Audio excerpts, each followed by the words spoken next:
বন্ধুরা, মহাভারত থেকে নেওয়া ভগবান শ্রীকৃষ্ণের একটা শক্তিশালী শিক্ষামূলক ভিডিও তোমাদের সঙ্গে শেয়ার করছি। পুরো ভিডিওটা মনোযোগ সহকারে শোনার অনুরোধ রইল। ধর্ম বড় না কর্ম বড়? এই প্রশ্নে একদিন বিভ্রান্ত হয়েছিলেন অর্জুন।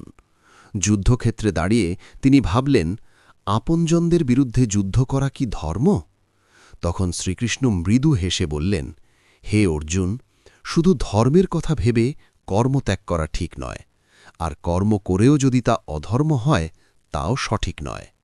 সত্যিকারের পথ হল নিজের ধর্ম অনুযায়ী সঠিক কর্ম করা।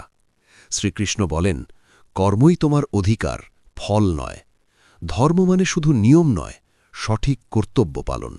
যে কর্ম সত্য, ন্যায় আর কর্তব্যের পথে হয় সেটাই প্রকৃত ধর্ম। তাই মনে রেখো, ধর্ম আর কর্ম আলাদা নয়, সৎ কর্মই আসল ধর্ম।